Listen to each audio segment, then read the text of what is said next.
Friends, today's episode is for anyone who feels like they're constantly trying to become better, but somehow can never cross that threshold into actually feeling that way.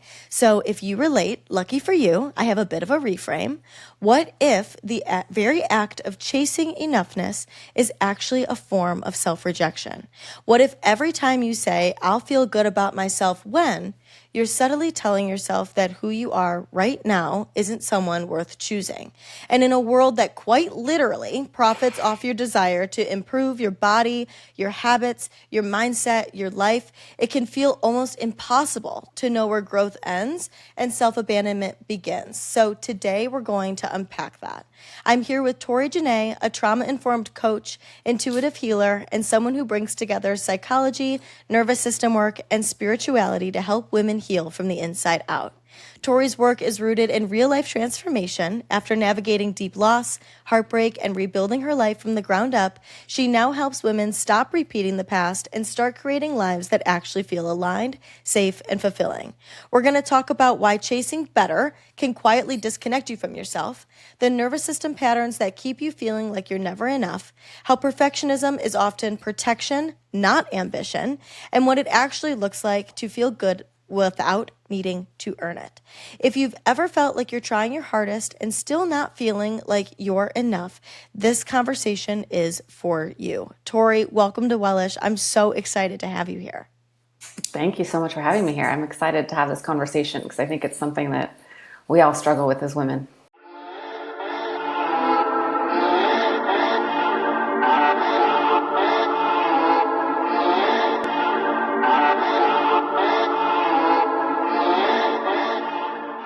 I want to start with the idea of chasing enoughness. Can you jump right into how that can actually be a form of self-rejection? Yeah, no, we all have subconscious patterns or things we're not aware of that are running that. And think of it this way. If I have an endless pit inside of me and I keep filling it with water, it's never going to fill up. So my goal, if let's say I want to, let's just give us, imagine your energy, your body as a pool without any cement and you just keep pouring water into it. That's kind of what happens to us, is there's actually a core wound within us that is saying we're not enough. And so no matter what we put on that, I work with so many women, and I'm sure you do too, who have so many accolades, so many degrees. They've done so many amazing things. They're moms, they're everything, and they're killing themselves and they still don't feel like enough. And it's because if I keep pouring water on the Sahara Desert, it never feels like enough. So we have to really get to the core wound of our not enough story. And that's why I love to share that it's usually our stresses and our traumas and the negative voices that we had growing up that create our primary wound. We all have the not enough wound. If we didn't, I wouldn't have a job. That's literally, but it's we have to find the core of our not enough story so that we can actually start healing the root cause of it. And then when we water ourselves and we try to fill ourselves up, it actually starts to land. We actually allow ourselves to receive that feeling of enoughness, of it's okay. I'm all right where I am now, even though I'm striving for more. And that's what I love to tell the women the difference is the not enough wound, no matter what we do, the carrot keeps moving further away. And I did this too. And I grew up in a very unstable home. Both my parents were addicts. Literally born on welfare, and now I live in Beverly Hills, California. I run a 6-figure practice. My life is very different. I've healed a lot, but I definitely had that not enough wound. I came to the wrong family. My parents weren't married. All these kinds of I have motherhood. So when I speak of these things, I always love people to know that I've literally walked through hell. Both my parents had problems. My dad abandoned me. There isn't anything that I haven't really walked through. And so healing that not enough wound, it's a very deep place within us that we have to access. And once we do, it's everything shifts from there.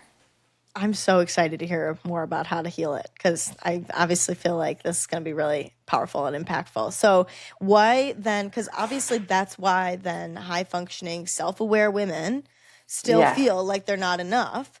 So why is it then that we struggle not being able to tell the difference between us doing all of the things to make ourselves be better and that actually being us rejecting ourselves. Yeah, so many of us are over functioning, we're overdoing, we're overgiving, and we deplete ourselves, and it actually erodes self-trust. So it's like if I'm giving, if I'm overworking at work, I'm overworking at home, I'm overgiving, I'm overdoing, and I never feel appreciated, never feel like it comes back to me. We wonder, it's like we keep thinking I'm doing so much and my partner doesn't appreciate, my boss doesn't appreciate me, I don't feel good about myself, I don't feel good in my own skin. And it's like, because we're actually putting everything outside of ourselves, and what we have to do is turn all that energy inward. And like, how do I focus on myself, on building myself, on giving all these things to myself because I am worthy and I deserve it. Even if we just like, take a cisgendered regular dating scenario, everything that a man finds attractive in a woman is what she invested in herself. It's never what she does or gives.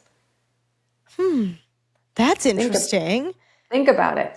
What does a man want? He'll say, oh, I want like a woman who's this or that. But it's often, if it's her looks, it's because she invested in herself. She worked out. She took care of herself.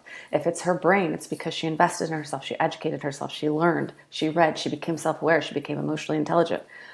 We are trained with this old 50s mindset of like, oh, if I'm a good caretaker and all these kinds of things. That's not actually how men work. Men feel more committed when they give to us. We are the vessel. They need to pour into us, and we need to pour into ourselves. And that's how we treat other people, how to teach. Like, that's how we teach others to treat us, is what we pour into us.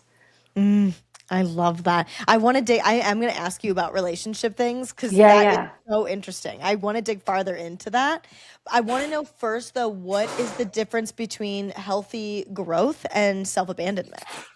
Yes, I love to say healthy striving and self-abandonment are whenever you come to a place where what you're doing to help, like to what you think you're doing to like help yourself, if it's draining you, it's self-abandonment. If it's taking from you in any way, it's how it feels at the end of the day. Even something as simple as working out. If I'm working out to the point where I'm exhausted, my cortisol is through the roof, I don't feel good, that's not healthy. That's not healthy striving. If I am going on 10 dates a week because I'm so desperate to find a man, then that is self-abandonment. It's any time I'm giving more of myself than I'm getting anything in return. And I want people, I just like, we are so checked out from our intuition and how we feel. And so with a lot of women, I have to tell them, check in with yourself a couple times a day.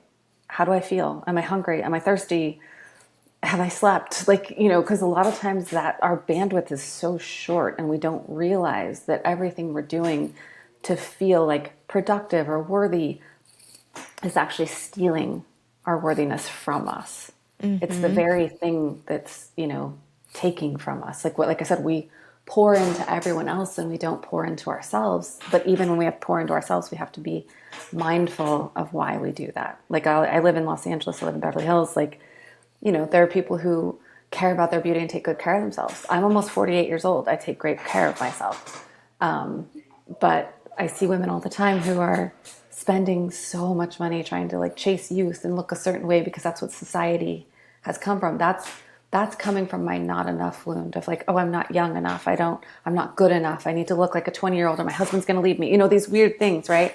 To where if it comes from, I love myself enough to get up and, take my supplements and go to the gym and check in with myself and not overdo it and be like, no, I am okay as I am. And that's all, like, I love to explain it as a spectrum. We all start at the not enough place.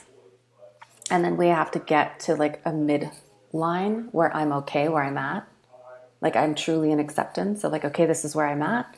And then we can start moving toward what's the next level of an evolution of where I want to go.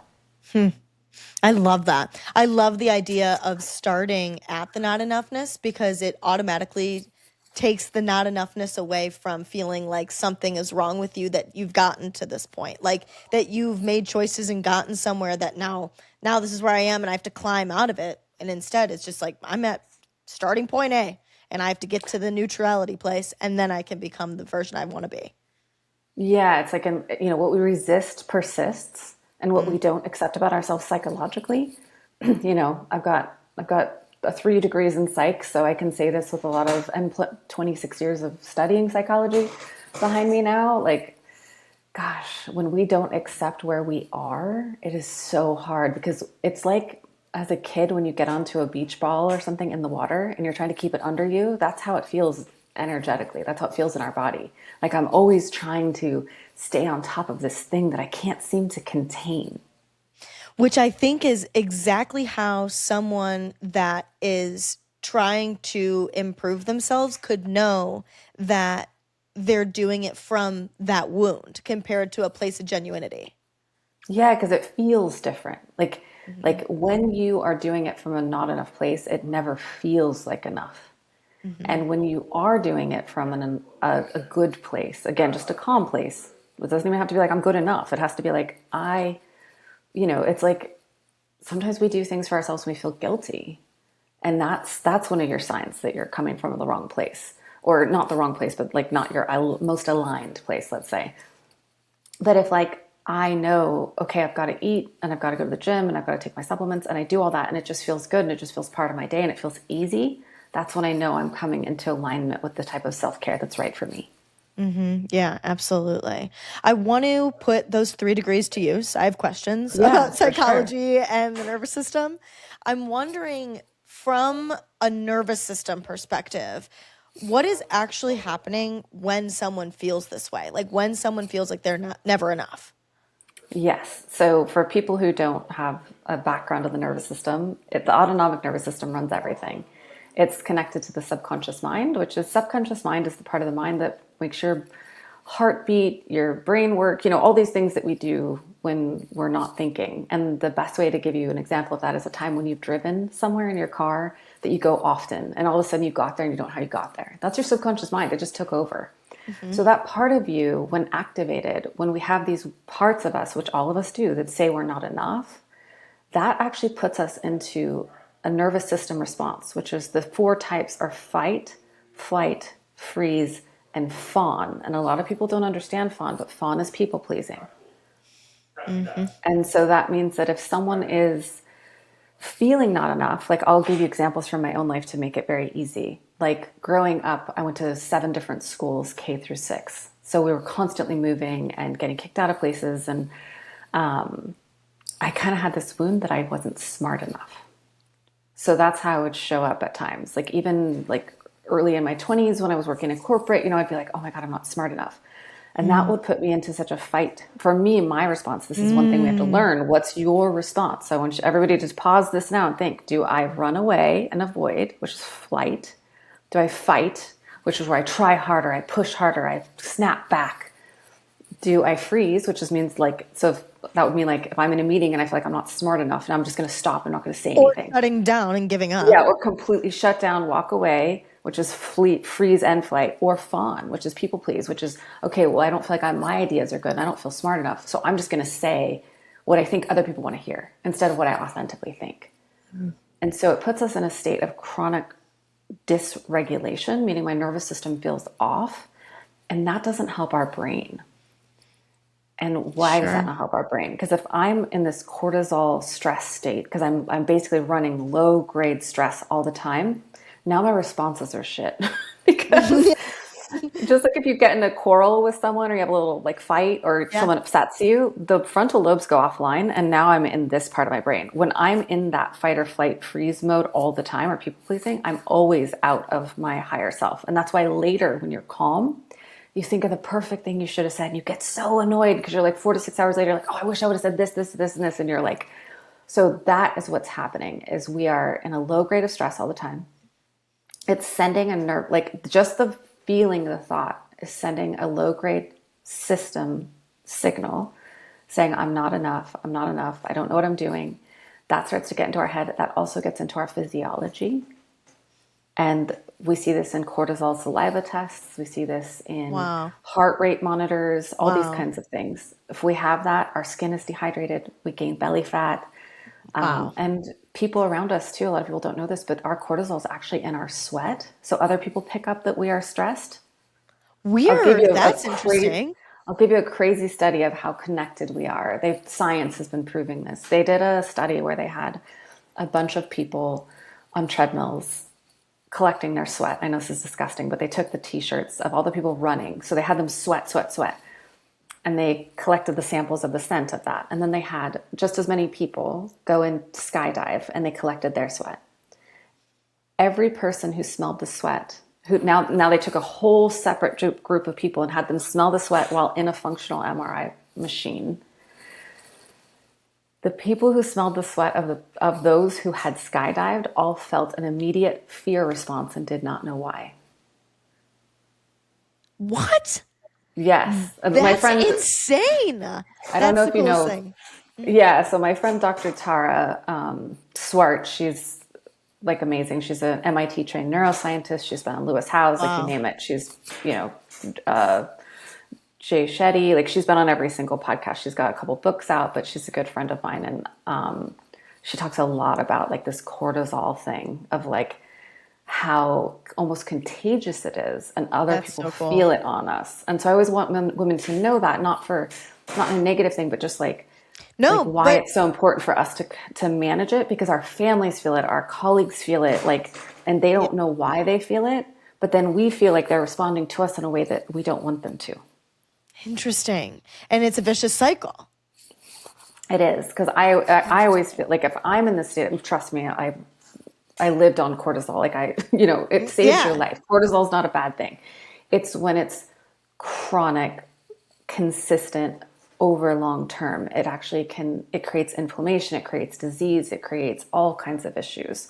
And so we have to keep it down. And there's a lot of supplementation, walking, like the fastest way to lower your cortisol when you get in that crap place and you're like, let's say your boss said something too awful, or, if you can, take a walk, take 5 deep breaths, do something to what we call complete the stress cycle. So I've got to bring my cortisol levels down. EFT tapping is something you can learn online for free, which is can be very effective with cortisol reduction.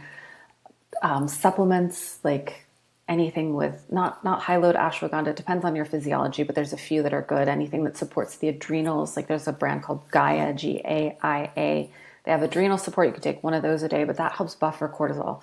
Magnesium glycinate right before bed, 300 to 400 milligrams for women. We're chronically deficient. Harvard did a study, 70% of us are missing this. It is our absolute calm hormone. Another thing it eats, especially at 35 and after, is our progesterone. So get a bioidentical over-the-counter, very low dose progesterone, or have your progesterone tested by your practitioner. These things with women can change their life when it comes to reactivity, anxiety, even depression. Wow, that's interesting. Well, and so that then to me says that's why going out and achieving things, having the body you want, getting the career you want, the relationship you want, doesn't fix it. No, it doesn't. It just actually it creates more stress for us. And this is another huge thing, is when you're in a chronic state of high cortisol, you actually don't want to overtrain.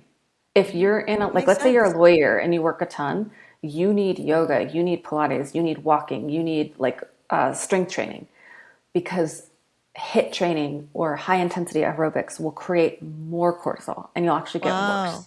And that's what's fascinating, is that cortisol, when it's high, will actually make you gain more. And then those women get even harder on themselves because they're like, I'm working out so hard. Why am I not losing the weight? That's why. It's not the weight. It's the cortisol is too high. Wow. You just said that in a way that I actually was able to understand, because I love working out. I've always heard about the cortisol and that doesn't help you. But the way that you worded that because biologically we're in fight or flight mode already when we're in this state.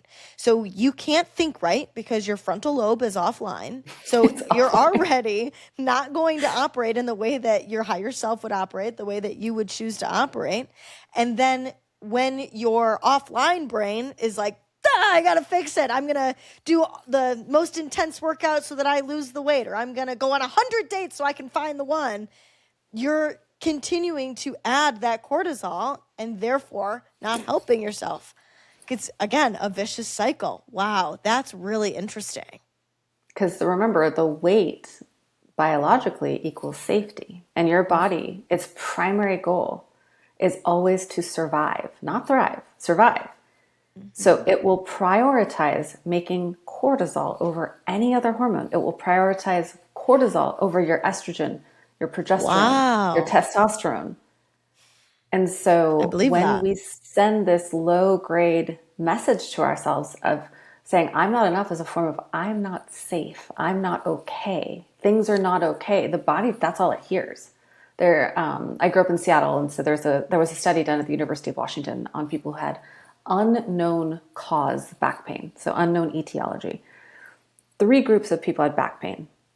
Or sorry, they took all people had the same level of back pain. They put them into three groups. One group had surgery, one group got therapy, one group got cortisone shots, which are steroids. What group do you think got better? Uh, I don't know, actually. Tell me. Maybe I wasn't. The only group that got better was the group that went to therapy. Really? Wait, Yes. okay. That's actually not what I thought you were going to say. That makes sense, though. And what was Wow. their hypothesis was that because these people had no back injuries, they had nothing physically wrong with them.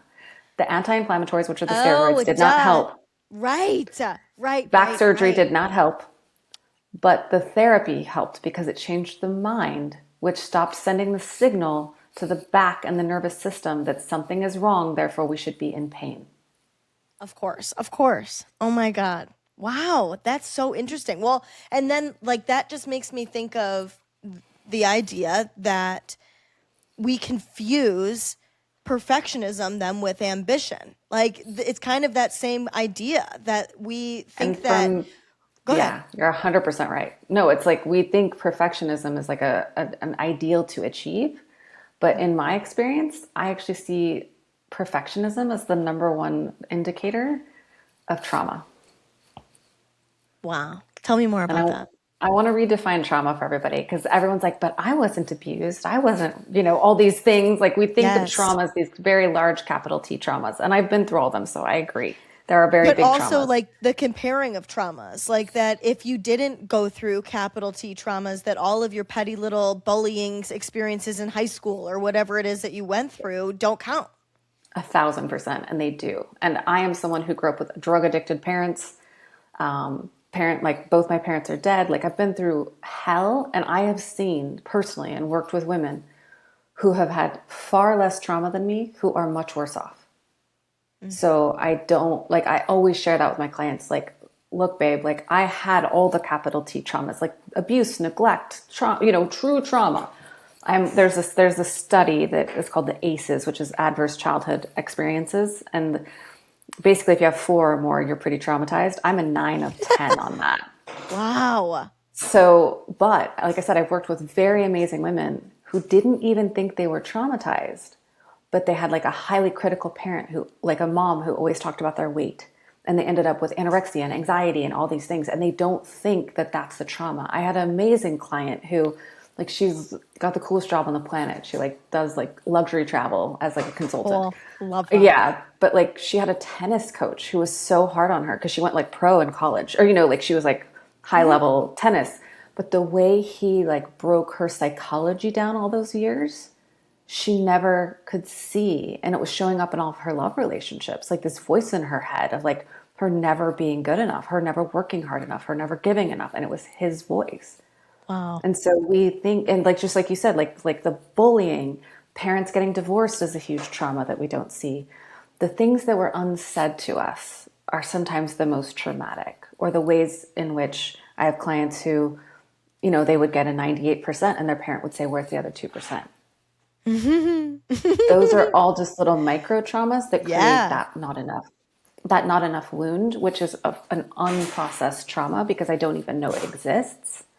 And then I don't know how to heal that and reclaim that part of myself. It makes sense to me, though, why people that experience that would almost be on that high of a trauma level as somebody that experienced something really traumatic. Because if you don't feel, again, the idea of normalizing what is considered trauma, if you don't feel like your trauma is valid, you're creating that issue again in itself, creating more trauma from that, creating more cortisol, everything that we had just talked about. Exactly. Because it's like then we can't accept it, we can't heal it, we can't, validate our own experience, which is also like trauma is healed when it's held. I love And that. And as the famous book, The Body Keeps the Score, that's 100% about it. It lives in our body. So even if your mind has processed it and thought, well, my mom was really hard on me, but it's okay, or my dad was always absent, and I'm okay with that. It's like, yes, you're an adult, you've grown past that, but there's still a part of you that developed early on that is holding that pattern and that belief system. I love to say, like, the mind is a garden, and your parents planted a bunch of stuff and society planted a bunch of stuff, and you're trying to plant a lot of stuff, but you've got to pull the weeds. Yeah. Otherwise it chokes out the good things. And this like goes into like relationships too, because now if I had let's say I had a highly critical mom and an absent dad who worked all the time. And so both of those things don't feel like overly horrific, right? But what did my nervous system learn about love? That it's critical or absent. So then I'm going to go date a guy who's possibly a workaholic who's critical of me, because that's what like feels like love, and we call it love maps to my nervous system. Yeah, right. And I'm going to wonder why it triggers the heck out of me and creates more cortisol. Right. It's interesting too, because like that's what would then make you, like, the trauma then makes you turn around and feel like you need to prove yourself more. Like that, if I do more, I'll get there.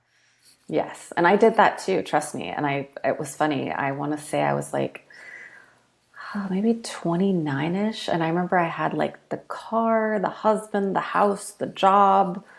Like I had checked all the boxes, and I could not understand why I still was not happy. And I really had to like rebuild my life. And at 32, 33, I think I left my corporate job. I built my business. Like I completely upended my life. I'm divorced now. Like I literally had to look at everything and be like, wow, I was totally in that perfection spiral of, I've got the right body. I've got the I've got the 6'4" husband, I've got, I've got the house in California. Like I did everything you were supposed to do to be happy. And I wasn't living my purpose or my truth, and none of it was right for me. Wow. Honestly, that is so like validating. I almost want to say that it makes me think of my own life and like being so afraid of making choices. And I can feel myself doing this no matter how aware I am. I can see that like the choices that I make, I'm like, but is that right? Is that going to be perceived correctly by people or by family, by friends, by society? And trying to make choices that way. But that isn't going to lead you to a fulfilled lifestyle. You could have all the things and you're still not happy. It is, yeah. I love, Jim Carrey said that once. He said, I wish everyone could be famous and successful so they see that it doesn't solve their problems.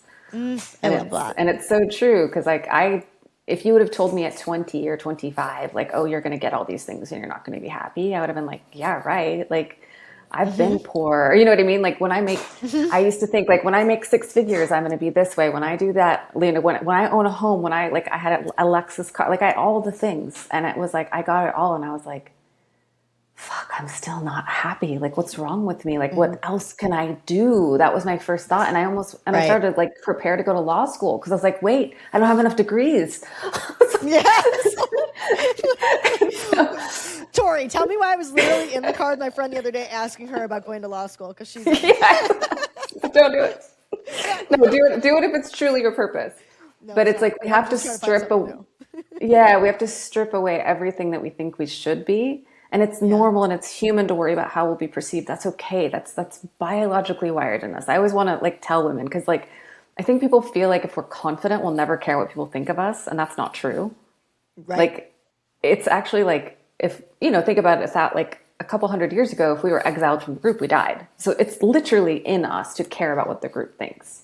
And we need to have humans around us, and we need connection. We are biologically hardwired for connection. We need it so much. So Absolutely. I never want anyone to think that that's not important, because it really is. Now, it's how you handle when people say or feel a certain way about you. That's what matters, right? And, we're always going to have friends who have their opinions and family have their opinions. And I always say, like, remember, whatever they say is a projection of their feelings. And they're often, especially parents, when they're good, of course, because some parents are not, often they're trying to keep you safe. So they'll be like, oh, Sarah, you want to leave your job and go to, or start this little podcast? Like they're worried. They're like, oh my gosh, like we want her to be safe. We want her to be secure. We want her to have the 9 to 5. But it's like, if your soul, your heart keeps whispering something to you, that's actually your truth. I love to say the ego speaks first and it speaks loudest.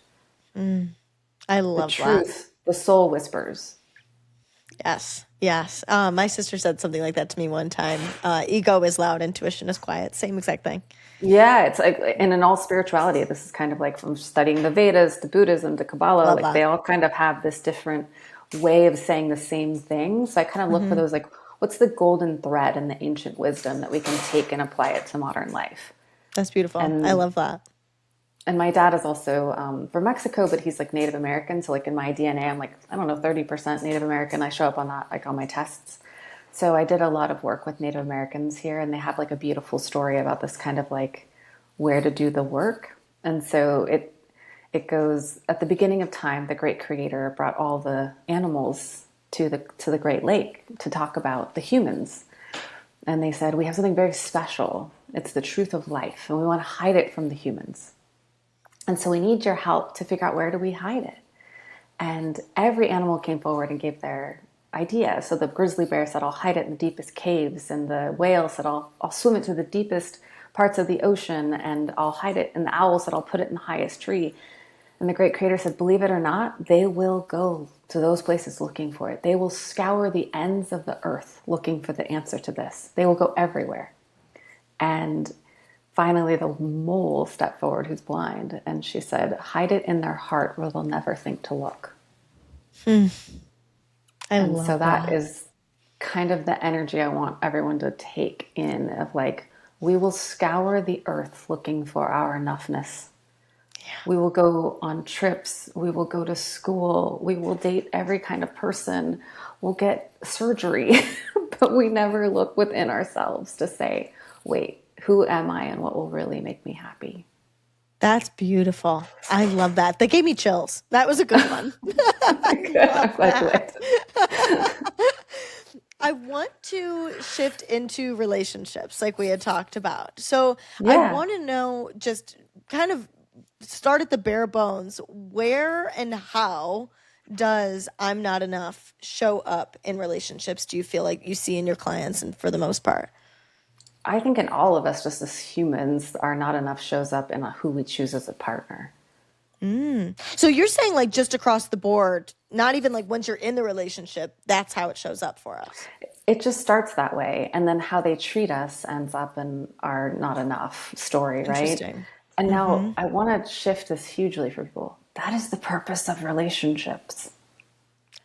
All of our unhealed wounds. And there's a book Yes. called Getting the Love You Want. And it's the only thing I think is true of all the relationship theories I've studied.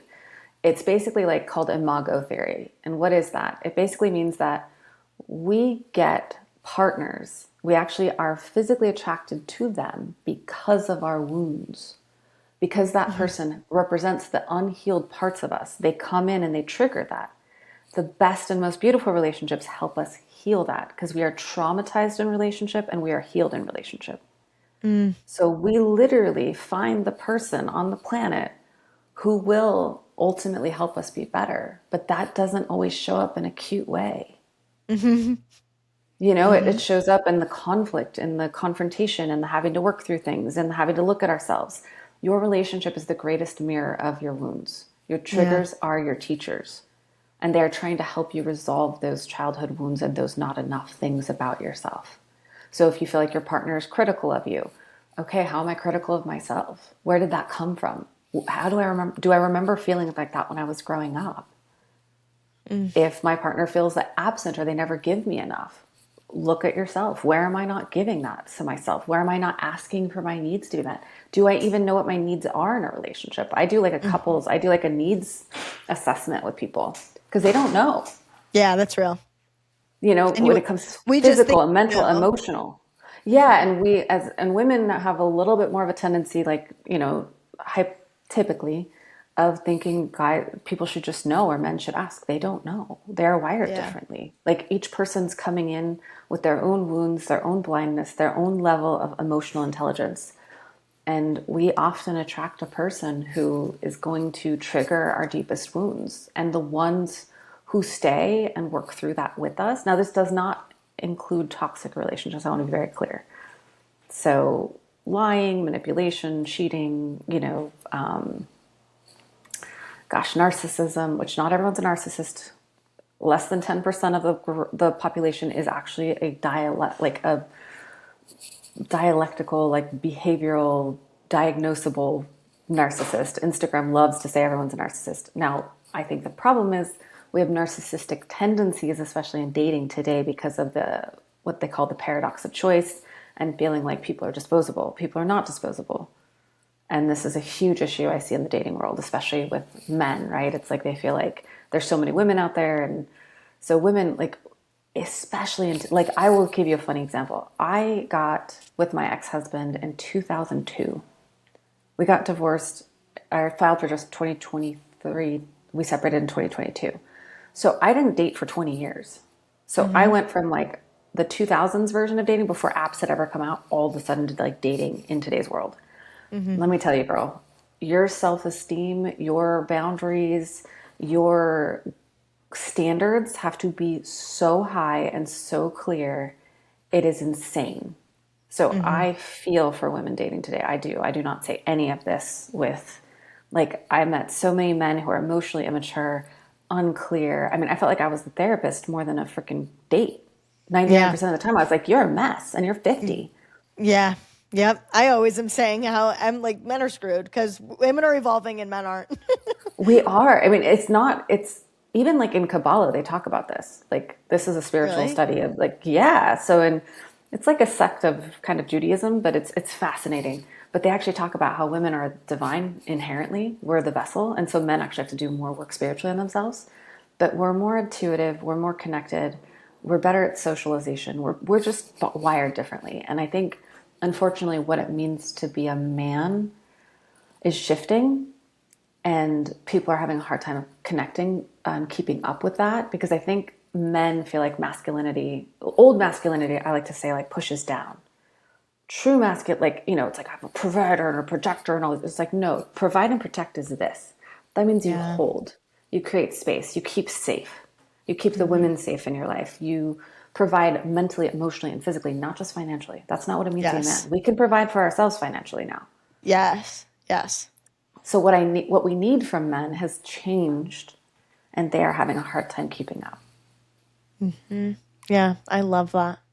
So why do you think people stay in relationships? Like, I'm thinking about the people that think that they feel that they need to earn love. I can Yes, picture that if you most feel of us that do. way, well, and if you're somebody that has this enough wound, you're like, if I can, it's another avenue for you to be like, if I can get this person to love me, then it's going to prove that I'm enough. But like, Yes. what is happening? Why are we doing that? Because again, we're just looking externally. Just as we're Sure. looking to our body, we're looking to our partner, we're looking to our job, we're looking to our families to validate us. Like, this is kind of an addiction I think a lot of people have today, that because I'm of a different generation, I feel like this generation of people, I would say like 40 and under, gosh, the validation cycle is so, we have to remember that validation lights up the same part of our brain that gambling does. I didn't know that actually. That's Yeah. interesting. So like your phone and all that, it's like, it's this, so in a functional MRI, the things on your phone and again, in a slot machine, your brain lights up the exact same way. That's insane. So if you think about it, like when you're dating someone new and the phone dings and it's them, the brain goes, woo, like win, win, win. And so we get addicted to that feeling. Wow, that's interesting. But I'm using that example because I want everyone to like feel into it and remember what that's like. We all get super excited, and it's not bad. I'm just saying, like, think about how addictive that is, that good feeling that we get, that little, like, it's like literally like slot machine, slot machine, slot machine. It's like paid, paid, paid, paid. And so all of a sudden we start thinking, okay, that's the source. Yeah, That's what I right, need to get. right. And what do all addictions require? Escalation. Okay, so I've got him to date me now. He's my boyfriend. Now I want him to this. Now I want, it's like, oh, I'm going to keep getting this external thing. It's like, I always tell women, like, if you want someone to marry you, like, he better beg you to marry him. Like, you're never going to ask him, like, unless that's your style, of course, like everything, everything's different, but it's Oh, like, but yeah, I know what you but yeah, mean. so many women who are like wanting, they want to get married, they want to have kids so bad that they kind of push somebody who's not quite right into that mold. And because of my age range now, I'm at the point where like all my friends are getting divorced or already divorced. I was actually like one of the last ones, and I was actually married the longest. I was married for 18 years. But like, yeah, and thank God my divorce was pretty amicable and we were still friends and it went as well as it possibly could. But like, I have so many horror stories, and I have definitely a lot of good friends who just say like, gosh, I was like I was in my mid 30s and I just wanted to get on with it. And so I took the guy who was like good on paper, the one who I knew would be a decent provider, a decent dad, but I didn't really love him. And so I just want to kind of go like, sometimes it's hard to vision what will happen if I go down the wrong path. But I think like for the woman who's not found that thing yet, to give her, it's much better to take your time, work on yourself, find the right partner than it is to undo finding the wrong one. Yeah, 100%. What does it look like when someone can do that, when they can break that pattern? Yeah, so I want to say you can do that if you're in a relationship. Then I think you'll actually see whether or not that relationship will step up and align, or it'll either evolve or you'll release it. That's okay. So I don't want to make people feel like if they're in not quite the aligned relationship that it never can be. I truly believe in love, and I think a lot of things can be healed. So it's really like, again, going back to what are my core wounds. So it's like, what are the core beliefs I have about myself, about love. I also, on my website, I have like a free downloadable guide that's like the 7 psychological wounds. So it's like the not enough wound, the all these different kinds that we have, because they show up in different ways. And so we have to look at our attachment as well. I And that got real means, obsessed with attachment style recently. yeah, it helps. And it's not, and I want to like make very clear, some people will go argue with me to the death that our attachment style can never be changed. But I was actually an anxious avoidant due to all of my trauma. And yeah, and so it's the toughest one because we're like a switch hitter. We go from like when someone pulls away, we're like, no. And then when someone gets too close, we're like, no. Like, Yes, literally. so Real it's confusing. Some things need to be avoided, but I'm anxious about it. Yeah, I get anxious, so I avoid. yeah, it's like, oh, did he text me? Wait, does he text me too much? Like, It's so true. so yeah, so I really believe that those things can be healed, but it's a great starting point to get like all change starts with awareness. I always say that's like, I call it the ABCs of healing. I have to have the awareness of what's going on and just start with where you're struggling most. Like, don't try to unpack it all. That's the perfectionism coming in. So like, okay, in my life right now, pick one area. Where am I feeling like, what's on my mind the most? What do I fall asleep thinking about? What do I wake up thinking about? It's usually one thing. That is your soul. That's your higher self bringing forth that thing. So it's like, okay, right now, like my relationships are the thing that are on my mind the most, and improving that. So what's the thing I keep saying to myself over and over and over? And if you don't know, open a notes in your app, like a note app, and just to jot down. Like when you have a random thought that keeps coming up, say it, like literally voice note it into your freaking app. Then go back and say like, okay, I'm aware now. I see that like every day I'm wondering, like, let's say it's, I'm wondering is like, is this the right relationship for me? Now I can say, okay, what beliefs do I have? Like, what did I learn growing up? I can like kind of assess things like, were my parents divorced? Did I see a bad relationship? Or do I have this expectation of like, let's say it's the opposite. Your parents were like, they're still together and they're still madly in love. And now you have this high expectation of like, oh my God, I'm going to choose the wrong person. I won't live up to that ideal. Because I've seen that happen too. I've seen people have like, my parents are so amazing as a couple. Like, I don't know how I'll ever find that. So it can go either way. It's never what happens to us. It's what beliefs we form around what happens to us. Wow. Because I could be bullied and think like, wow, I'm so strong. I survived that. And I could be bullied and I could take all of that stuff in, right? Same with me. Like I was highly traumatized. I'm not saying it wasn't hard work, but I've chosen to look at that as like, wow, that made me who I am. I would not have the wisdom that I have if I had not had so much trauma. I would not have been so interested in psychology. It's like we have to feel the pain and all those kinds of things, but we have the choice to like reframe it and to go back after we feel all the negativity, all the pain. So that becomes into like the belief systems. And then I can go to the C, which is now I can make a new choice and I can start clearing the old beliefs. Like choice always precedes change. Like what's one thing I can do today?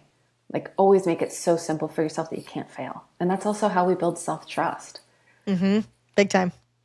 Yeah, like I always say, if you keep telling yourself that you want to drink more water and you don't, like you're going to stop trusting yourself. And that's what we do every day. We tell ourselves, and I'm just as guilty of it, and I'm much better at it now. But I've had a lot more years of practice. But it's like I'm going to take my supplements, or I'm going to go to the gym, or I'm going to do this, or I'm going to do that, and we don't. And like now, when I don't, I'm just like, I didn't get to do to it. I didn't get to all of it today, but what did I do? And I try to just give myself credit. Yeah, So absolutely. some of my clients, I'll have them keep a win journal. Love Like that. at the end of each night, you just think of like, what are 2 or 3 things that I'm proud of myself today? Like I stood up for myself. I spoke my truth. I took my vitamins. I drank my water, or I got to the gym. Just something to start reframing the brain, because we all have in neuroscience what's called a negativity bias. It's helped us survive. If I look for the negative, what's going wrong, that will keep me safe, right? But in today's world, we don't have as much, there's not like a saber-toothed tiger that's going to take me out in my apartment Right. building. So, Right. so it's a very old operating system in a very new world. So yeah, so start, not just a plain old gratitude practice, because what most people do with their gratitude practices, and gratitude practices work. There's a lot of great research on that, but I don't find that they help for too long, because people get bored of them, because they just start like, I'm grateful I have a family. I'm grateful I have a job. I'm grateful I have a roof over my head. That gets really boring really fast. Right. We live, most people, at least 70% in America, we all kind of have those things. We have, or we at least like have housing or food or whatnot. So I always say, make your gratitude very specific. It's like, what happened today? What am I Yeah. grateful for just today? And what am I Yeah. grateful for? And make one of those things about yourself. Yeah. And Absolutely. I love healing that. and growth is slow. Like I love to say, like let's say you are really you're on your healing journey, and something maybe like someone criticizing you triggers the crap out of you, and like normally that could spin you out for like 2 weeks. Growth is, it spins you out for a week, then 3 days, then 3 hours. That's growth. It's never getting into a state where nothing ever bothers you. That's not human. Yeah. It's measuring the amount of time that you can get back to neutral is how I always like to think of it. Yeah. Exactly. And I that's where love that. people like miss a lot of growth. Is it's real growth is sequential, it's small. It is adding one thing in at a time, focusing on that, making it a habit. And if I get 1% better every week, I'm 50% better at the end of the year. I love that.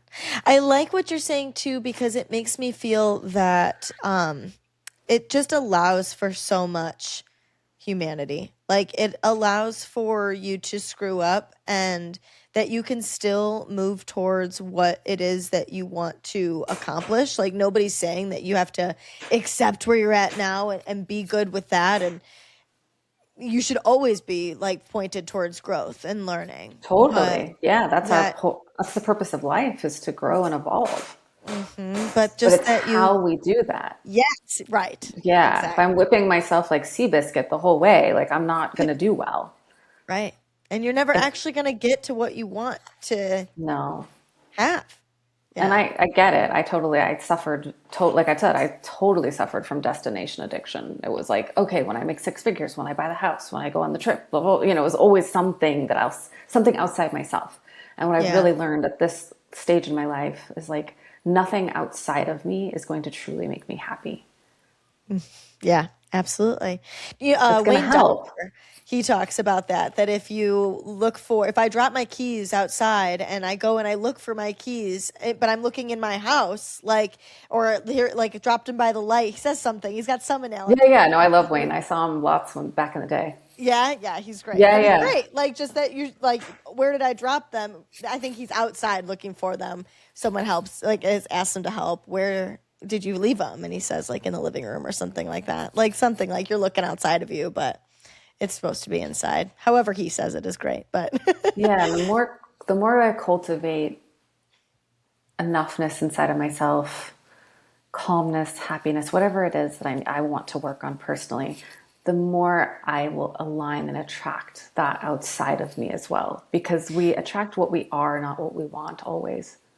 Now, You sometimes we very, attract lessons. yeah, amen.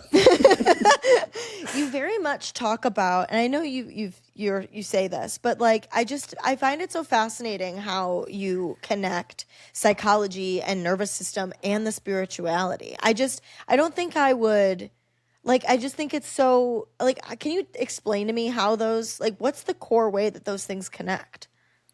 Gosh, I feel like the more I've studied all of them, the more I see that they are all saying the same thing. So I'll give you one Right. example that's really Hmm. easy.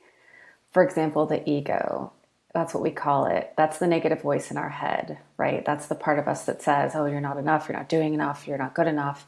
All, whatever the negative voice says. So in the Vedas, which is Hindu, like the Hindu version of spirituality, yogas, I've studied all that. They call it the ego. The Buddhism and the Vedas call it the ego. In Kabbalah, they call it the inner. It's like, oh, sorry. In psychology, we call it the inner critic. Hmm. So same thing. And then in nervous system, we would call that like chronic dysregulation. So being out of alignment, like not like our nervous system literally firing off too much. And then Kabbalah has its own term for it too. They call it something else. I can't even remember. It's like basically the translation is like it's a negative angel. And we have to overcome that voice in order to grow. And so they see that negative voice within us as a negative angel, as positive angel disguised as a negative voice to help us grow and overcome our own inner demons. Wow. Yeah. And like you said, the golden thread. Like I just find it so fascinating. I just truly feel that obviously there is a reason that that shows up in every single one of those places. Yeah, so I cannot find a theory across the planet, whether it's psychology, neurobiology, functional medicine, or spirituality, that doesn't have similar themes because we're all saying the same thing in a different way. Yeah, totally. Absolutely. And I think that just speaks to how you have to find what works for you. But at the end Yes. of the day, it's like the same core And that's why message. I think I'm someone who goes really deep and I want to master things. And I think we've kind of lost that in a lot of ways. I spent 20 years studying the Vedas, going to different gurus, meditation, yoga retreats, like you name it. And I went deep on that stuff. I know Vedic astrology, I know Ayurveda, I know a lot of different things. And I've studied functional medicine, nervous system, hormones, all of it. I want to know how everything interconnects deeply. And I like the fact that I can speak about it from a different perspective because I look at someone's personal, what we call schema or their lens of the way they see the world. And then I know, okay, this person needs to hear brain science, or this person's more spiritual, or this person needs to hear it from a psychological perspective. Because I just want people to find the thing that lands for them. Yeah. Yeah, absolutely. Is there a way, I'm curious, like I want your opinion on self-improvement language because of that. Like I think that Yeah. when we try to figure out how to fix ourselves, quote unquote, is we like want to like go out into the world and find the language, find the thing that works the most for us and then hyper fixate on it and figure that out. But obviously I think a lot of self-improvement is more damaging than it is helpful, and kind of 100%. bringing it back full circle to like it creates more of that self-rejection. So how can people pursue growth without reinforcing that wound? Yeah, that's such a good. I'm so glad you see it because I think this industry is kind of broken in that way. I So, first agree. and foremost, I want people to understand that change is difficult. If it was easy, we would all be rich, thin, and happy. And Hmm. all of us would keep our New Year's resolutions and all those kinds of things. Our brains are hardwired to survive, like we talked about, and the brain can perceive any change as threat, even when it's not. Hmm. Exercise is the easiest one to give you an example. If I'm trying to change my body composition and I start cutting calories and exercising more, my brain thinks this bitch is trying to kill me. Hmm. right? And so what does she do? She tries to protect me. So when I go to cut my calories, she says, oh, we're so hungry. You should eat more. And when I go to gym, she says, oh, you're so sore. You really deserve a break today. That's not sabotage. That's protection. Yeah, And so I absolutely. love to explain that to people. So when you go to change, welcome that voice. That voice is going to get loud. And your job is to work with it, not against it. Okay, I love that. That's a good perspective shift. So my brain, when I hear those things, I say, thank you for trying to keep me safe. I'll take that into consideration. I've got it. But we're just going to go to the gym for 15 minutes and we're going to see. If we don't feel like working out, we won't. Yeah. But, But once I get there, I'll do you it. do. Yeah, And when I do need absolutely. to take it easier, I do. And approaching it with so much more love and self-compassion that way than turning around and guilting yourself and shaming yourself and making yourself feel like you're a piece of shit for not doing what you said you were going to do. If Giving beating in to that ourselves feeling. up worked, we would all have our goals already Yeah, right. because we're experts at Absolutely. it. Yeah. We're experts at it. I can kick my ass left and right, but it's never helped me. Then I get more down on myself and I create that downward spiral. Yeah. So then I like to reframe, no one is broken. We are trying to release all the survival patterns and mechanisms and negative habits we've picked up. Yeah. And everything we've picked up has served us in some way. If I'm an avoidant attacher, that means I had a parent that was not safe. So that protected me. That saved my life. But now that I want love, it doesn't serve me anymore. So I have to figure out how to undo it. You know, if I'm scrolling Instagram all the time because I'm so stressed out, that is giving me some dopamine and it's making me feel better. But now I need to start cutting it back and finding other ways to find real dopamine and real serotonin. So I need sunlight, I need exercise, I need real connection. I need things that bring real positive dopamine into my life. Yeah, But absolutely. every way that you're meeting your own needs, it may not be the healthiest way, but you can look at anything you're doing, whether it's drinking too much, engaging in casual sex, over shopping, saying like, okay, that's the way right now that I'm solving my problem. I don't particularly think it's helping me, or that's not something I feel proud of. It's not something I want to keep doing. So what's the need that I'm trying to meet? And how can I meet it just a little bit better? Wow. That's great advice. That's awesome. Yeah, absolutely. Getting to the root of why it is that you're doing the thing. And kind of going back to your ABCs, the awareness, the belief, and then the choice. Exactly. Because I that's love like, and that. that's in the Vedas too. Like all choice, the change of choice changes karma. I love that. That's So so you will great. change the outcome of your life. Every new choice you make, no matter how small, switches the direction. You know, if I'm in an Right. airplane and I change 2 degrees every hour, I will end up in a completely different place. Yeah. Yeah. So it's the Totally. same thing for us. We have to recognize that like everything I'm doing that's not helpful is serving some purpose. And I have to figure out what that purpose is, how I can meet those needs better. And just keep telling yourself you're not broken, you're just letting go. And that's the hardest thing. We don't want to release, we don't want to let go. But that's, sometimes we have to let go. As Young said, we have to let go of the life we have to find the ones waiting for us. Yeah, absolutely. What does it feel like when you've actually shifted out of that pattern? I feel like there's a lot more peace. And you catch yourself going into the old things. Like that's the biggest thing. It's like you're so aware of I remember after I've been meditating for a long time, my ex-husband and I were in the car and he said something that normally I would have really snapped back on him and it would have caused a fight. And I didn't. And I caught myself. Like I didn't say anything. Like he said it and I was just like, okay.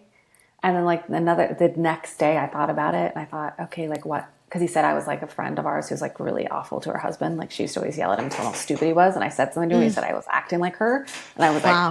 oh, I am It's not. My so, mind was yeah. like, yeah, I was like, what? And then, but I was like, okay, like he's obviously in a mood. I'm not going to say anything. And then I thought about it. I said, okay, why did that trigger me? And I was like, okay, it just made me mad. And then the next day I brought it up to him and I said like, why did you say that? It really hurt my feelings. Like very calm. And he was like, oh my God, he's like, the car had broken earlier and all these things had happened in my day. And I don't know. He's like, I just took it as a criticism. And he's like, and it made me think of her because she's always criticizing her husband. And he goes, but you're right. It wasn't really about you. Mm. And so that was the first time I remember like, oh, I completely stopped myself from overreacting, like a place where I would have normally fought. Because that was my old response, was always just to fight.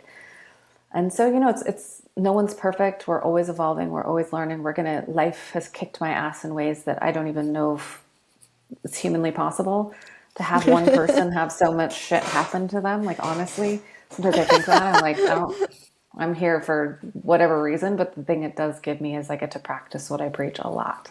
Mm-hmm. Yeah, absolutely. And it's interesting that, like we've said, you're going to still continue to experience things and things are still going to For make you sure. upset. And it's not going to be a threshold that you cross. You are not going to become this best version that walks on water. Your best version is you being able to be proud of who you are and be kind to yourself and show up for yourself in the way that you want to. 100%. There's no better way to say it. It's Yeah. like, it's truly, like I always say, like, confidence and loving yourself is a constant journey and it's always evolving. And when you are truly confident is when you just have kind of faith in your ability to get through things. That's the best that we can all hope for. It's like, that's the only thing I can say for myself at this point is like, no matter what happens, no matter how shitty, like I know I'm going to figure out how to get through it. It may suck and I may cry and I may freak out at moments, but I'm going to handle it with grace and I'm going to get through it. And I've definitely proven that through a lot of things that have happened to me. Absolutely. So to wrap us up, I like to play a game with my guests. Okay. Essentially, the game is to show humanity to people that always seem like they've, got it all figured out. Yeah. But obviously we all do not. So it's fun and it's light, but however you feel called to answer, sometimes because you are so healed, you don't really resonate with the thing or you have good advice for it. So whatever you feel called to answer. The game is called Kinda Toxic, Kinda Well, if you're down to play, get 8 rapid fire questions. Yeah, for sure. Okay, so what or who are you jealous of right now? Oh, probably like in a good way, but yeah, I definitely, my friend Stephanie is like in this amazing relationship and it's so sweet and I'm so I'm like happy jealous for her. I love Like that. she couldn't, like she's a CEO, he's a CEO. It's like you couldn't dream this shit up. That's so cute. I love that. Yeah. What's a moment recently where you caught yourself ignoring your own needs or that you chose yourself instead? Oh gosh, I definitely think in my current relationship, I've been tested a lot on that. And so I've had to choose myself and in letting him heal himself and me not pull him along. I love that. What do you find yourself overthinking about these days? Oh, am I doing enough in my business? What is a should, like an expectation that you've put on yourself that you've let go of or one that you know you still need to? Oh, I think I should. I used to be really hard on my body and I'm actually very curvy, like very like, Sofia Vergara static, like, and that was always made fun of growing up. But I was always trying to be skinny because I grew up in the Kate Moss era. And I think what's funny is I let go of that and I don't struggle with my weight as much. That's But I was interesting. I love always that. losing the same 10, I'm only like 5'3", but I was always losing like the same 10 pounds. I feel like I finally like been like, okay, like I have a happy medium. I get high, I get low, but I don't freak out like I used to. I love that. What's something that makes you quick to get annoyed or angry? I think annoyed is when people are really inconsiderate of others. It's I a good don't one. get angry, but when I see just like true disregard for other people, I'm like, oh, really? Or animals, or just, just like true almost malice. It's like sometimes you see stuff, especially in LA, you're like, really? Like, so I don't have any problem calling those people out. Like if someone's super rude to someone at Starbucks or something, I don't have a problem saying something. I love that. What's a toxic thought you still catch yourself believing? Yeah, that I'm not doing enough for sure. Like I think that busyness is a badge of honor is still like a thing that At one point in my life, I was working 100 hours a week. And That's now insane. I went to graduate school. I was running an HR department. I was working for a huge company, 7,000 people. I had 27 direct Wow. reports. I was a psycho. So I feel like that little, like now I don't work more than 30 hours a week. Yeah. But That's I crazy think shift. that little voice in my head still goes, "Are you sure you're doing enough?" What's a wellness rule or trend you don't buy into? Oh gosh, I'd probably say most of them. I think I always, I'll try anything. I don't think we can hack our biology, and I think that your body is the only thing you should ever listen to. I love that. If you could leave my wellish friends with one piece of advice on becoming more well than toxic, what advice would you give them?